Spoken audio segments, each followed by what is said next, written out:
입을 많이 하죠. 한 3개월, 4개월 동안 매일 그렇게 됐던 거예요. 공개하라! 공개하라! 여기 관리 없이 안 된다니까. 관리도 잘 안 되는데 관리비만 많이 들어. 안 그래, 안 그래? 맞아!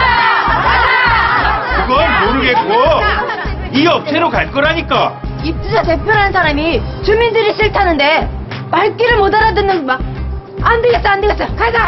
아니 이 아줌마들 진짜. 폭행 부분에 대해서는 전부자들, 관리자들, 형사에서 인정된 거는 형사처벌 받았어요. 같은 입주민들 사이에 폭행사건으로 이루어지는 안타까운 일이죠. 아파트 내에서의 갈등은 여기서 끝이 아닙니다. 주민들 간의 다툼은 물론 아파트를 관리해야 하는 대표자들 간의 다툼도 문제가 되고 있는데요. 최근 강력 사건까지 벌어지며 그 문제가 위험 수위에 달했습니다. 얼마 전 한 아파트 단지 내에서도 아파트 관리를 둘러싼 사건이 발생했습니다. 깊은 밤 술에 취해 귀가하던 아파트 입주자 대표는 자칫 목숨까지 잃을 뻔한 위험한 일을 겪었는데요. 음주운전을 하던 차량에 뺑소니를 당한 겁니다. 다행히 목숨에는 지장이 없었는데요. 그런데 단순 뺑소니 사고로 교통계에 접수된 이 사건을 정작 조사한 것은 강력계였습니다. 도대체 무슨 일이죠? 처음에는 그 교통사고로 신고됐다가 저희가 수사를 해보니까 당일날 그 술자리가 있었고 만난 사람이 관리소장이었다. 같이 술을 마시는 분. 그래서 관리소장을 의심하게 된 거죠.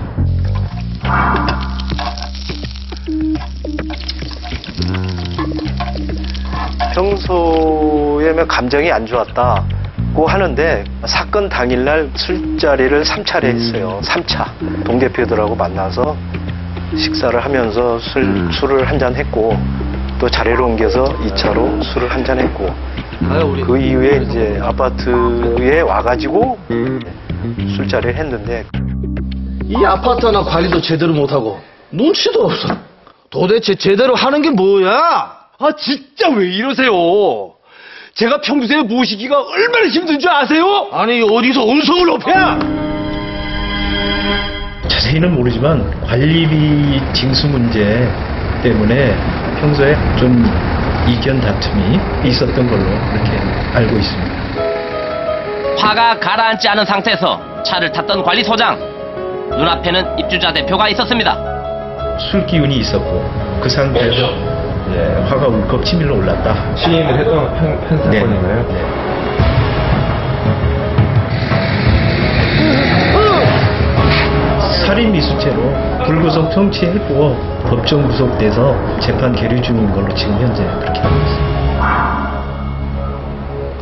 집단 난투극이 벌어지고 심지어 살인 미수까지.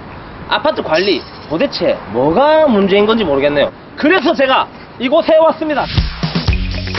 인천지방경찰청에선 지난 6월부터 아파트 관리비 비리 특별 단속을 실시하고 있습니다. 전국의 아파트 관리비 비리 문제 중 50%를 인천에서 검거했다고 합니다. 뭐 하시는 분입니까?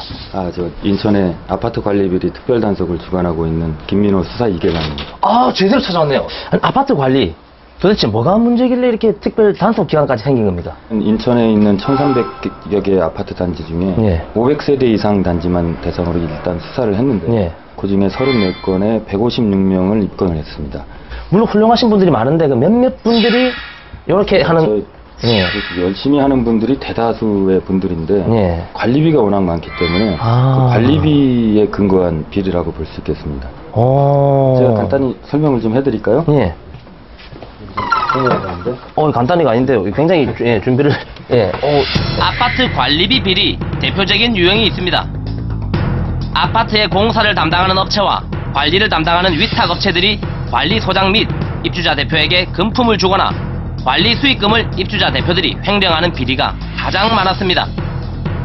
거의 5억짜리 공사를 입주자 대표와 관리사무소 측을 로비를 해서 한 10억으로 계약을 했습니다. 그럼 그게 다 우리 주민들의 관리비에서 나가는 거란 말입니까? 그 주민들은 1인당 한 50만 원 정도를 그대로 손해를 보게 되십니다. 와. 지금부터라도 주민들께서 그런 어떤 식의 아파트 관리비리 유형이 있는지 그런 사건 유형을 꼭 알아두실 필요가 있겠습니다. 비리 유형 중 가장 큰 금액이